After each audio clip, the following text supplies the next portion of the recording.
filled with color and the promise to tell you about 5,000 years of Chinese history. You've most likely seen Shen Yun advertised, but is there a darker secret?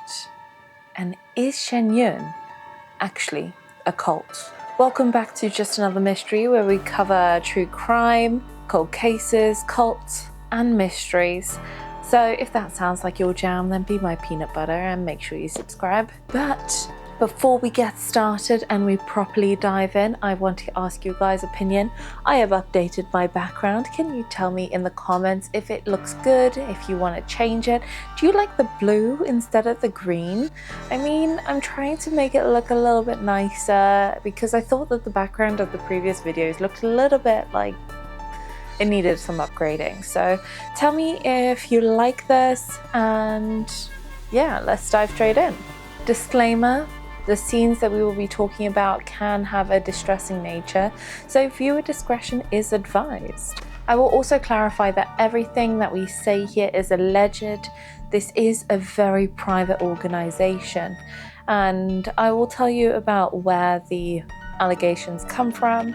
So chapter 1, what is Shen Yun? So if you haven't seen the posters and you haven't heard people going to the theatre show, basically Shen Yun is this beautiful dancing theatre academy where they advertise to show Chinese history, up to like 5,000 years of Chinese history, and it's basically supposed to be this beautifully choreographed theatre show that you can go after a very classy dinner. So it was something that was seen as quite a sophisticated element to go and enjoy. Even in the UK, the Shen Yun posters are literally in every single city. They do shows every day throughout the year. It's insane, and they are worldwide. If I'm being honest, I also was very tempted to go and watch them because it really looked so beautifully choreographed. But Shen Yun isn't just the dance company, it's actually the face of a different organization called Falun Gong. And the deeper you look into it, the more questions you'll have. Chapter 2, the Falun Gong connection. So I hear you saying, what the heck is Falun Gong? Don't worry, we will get there. Be patient. Shen Yun was established in New York in the Dragon Springs, and this was a apartment complex that's pretty much owned by Falun Gong. On the surface, Falun Gong is a religious movement that is peaceful and promotes meditation, exercise that's very similar to Tai Chi, and also just general moral teachings. But Falun Gong, whilst they own those buildings, they also own several other businesses. And its founder, Li Hongxi, I believe that's how you say it, but if I haven't said it correctly, correct me in the comments. He has very controversial beliefs. So I won't go into all of them because they are so controversial. His controversial beliefs go with what races are acceptable or what sexualities are acceptable, and also he has certain views over modern medicine. So he doesn't allow anyone to do modern medicine and completely renounces modern science. Li preaches that the only way to enlightenment is completely rejecting modern science. I'm following exactly what he does. So anything he says is the be-all and end-all. He is, in this religion, he is viewed as God. It's pretty extreme. Li also believes that aliens are controlling humanity, and if you've ever looked into like the Illuminati claims and the Third World Order, it's kind of on that vibe, just more aliens. I mean, some of the theories already have aliens. Li just kind of really liked that one. So overall, I think it's fair to say that Li's values and beliefs were kind of off-brand from mainstream. It's not exactly what you would expect your neighbor telling you that they believed in. So with Li being the founder of Falun Gong, and he is to be treated like God, and everything that he says, the followers have to believe and follow straight away without question, that meant that all of them had the same ideology and currently do, because Falun Gong is still a movement. So we're jumping a little bit back and forth at the moment. So let's tie up how Shen Yun is related to Falun Gong.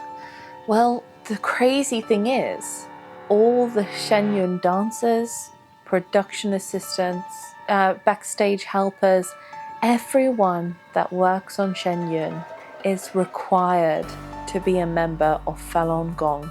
And what they don't tell you on the advertising posters is that Shen Yun is not just about telling you about culture, it's propaganda. Within Shen Yun, you'll find that a lot of people who have gone to the theatre to try and view this beautifully choreographed theatre performance, a lot walk out with a lot of questions, with several reviews stating this, this, this, and this.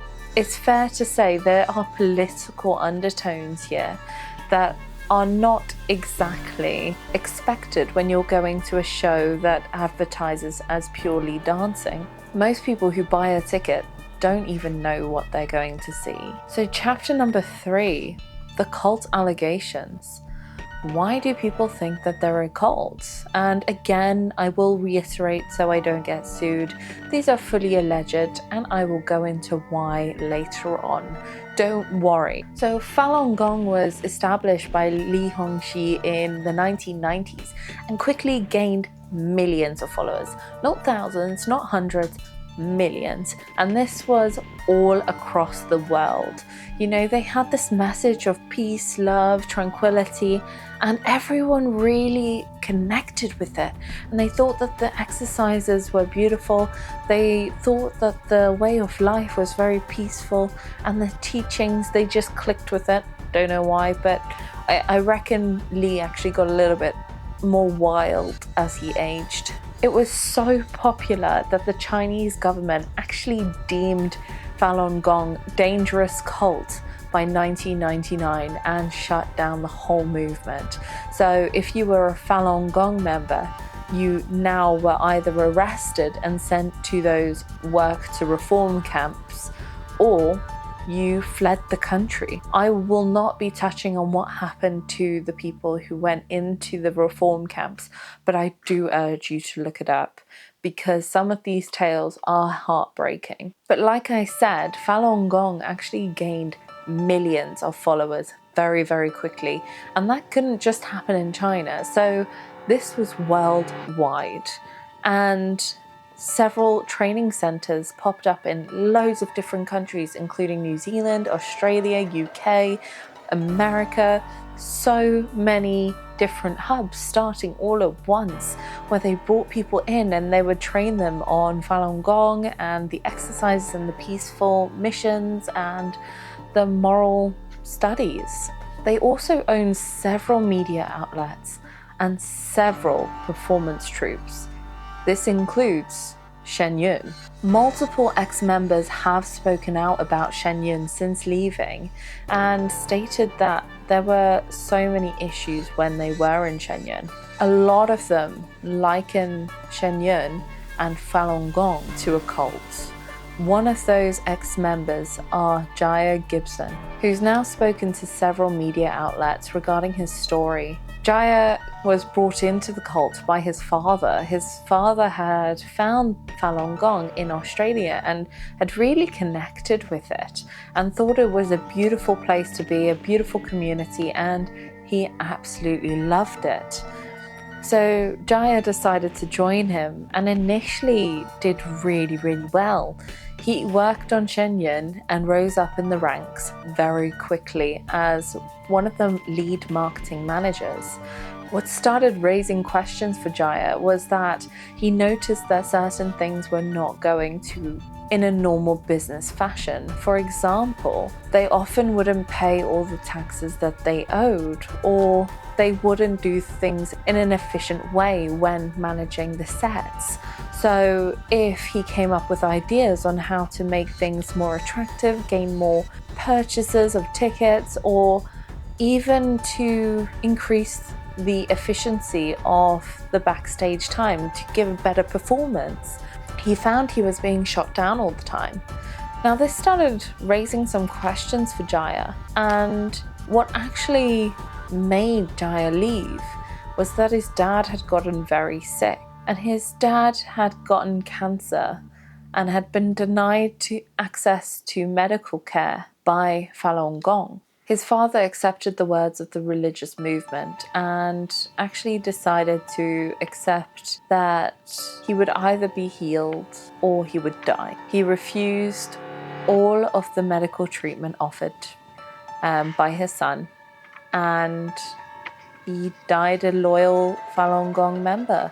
When he died and Jaya had seen how his father was spoken about afterwards, as in he was not given the respect that the dead should be given, Jaya decided that this was no longer his path and that he needed to move on.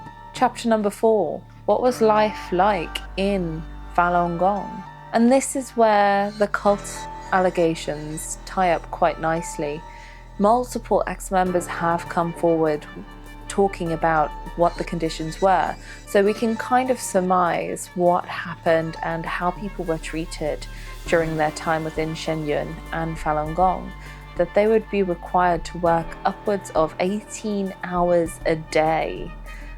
That's insane. So they would get minimal sleep, minimal food, because they were expected to work for 18 hours a day for less than minimum wage, with some of them only pulling in about $200 per month after doing 30-40 shows.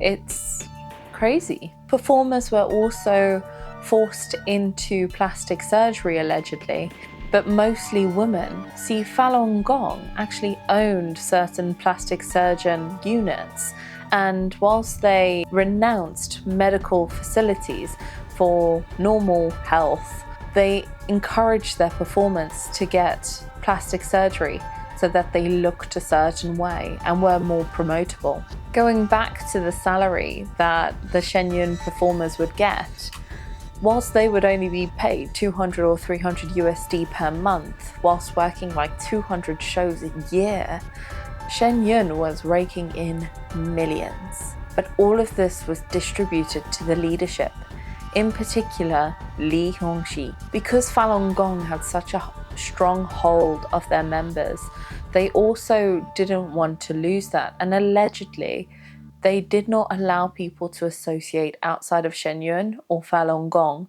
without prior permission. If they didn't abide with this, they could be banished and they would be humiliated throughout the entire group. So the use of shame and fear was used to keep people in check to what Shen Yun and Falun Gong wanted them to be.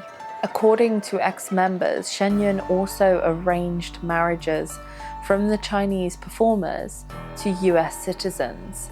This was something that Shen Yun and therefore Falun Gong arranged with local US university students, and allegedly they would pay them for the services. This would then allow the performers to come to the US indefinitely on a green card. So chapter 5, what is Shen Yun doing now? Well, the reason why we have all of this information is because Shen Yun is going through a crazy phase at the moment. From August 2024, Shen Yun has been gaining so much notoriety because of a few things, including multiple former members speaking out. This includes Chun Ko Chang, Cheng Chi Ling, and Sun Zan. I know I have probably butchered all of these, but bear with and correct me in the comments. Those 3 people all have filed lawsuits against Shen Yun for coercion, exploitation, abuse, fraud, and money laundering. So all of the claims that we have are coming through a joint lawsuit.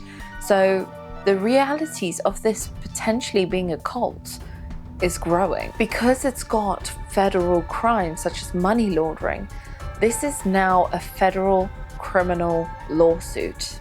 and the investigation is well and truly underway. Because there is so much to investigate, this investigation may take a while. But what is really good to know is that it's not just Shen Yun under the microscope, but Falun Gong as a whole, with Dragon Springs being the next being looked into under the investigation. I'm interested to see what comes out of these investigations and how far it goes in federal court. But when you read into Shen Yun and the atrocities about how much people were forced to work, how little they would get paid, how little they could go out, how little they could associate with anyone that was not in Falun Gong, you realize that these people were in a state of isolation and they weren't able to speak out. They weren't able to leave. I mean, they were forced to get plastic surgery. You would be so trapped if they also held your visa status over your head. So I hope that we see what comes out of Shen Yun. And I am quite gutted that a theatre performance could turn into something so potentially evil. I will be following the lawsuit, and I will let you know in the posts that I make on YouTube on what updates do come up, because I think it's good for us all to see where this is going. But what are your thoughts on this? Have you looked into Shen Yun before? Have you heard about Falun Gong? I'd be interested to hear more from you. And thank you so much for watching. If you do want to subscribe, please subscribe and like the video, comment down below. Love it.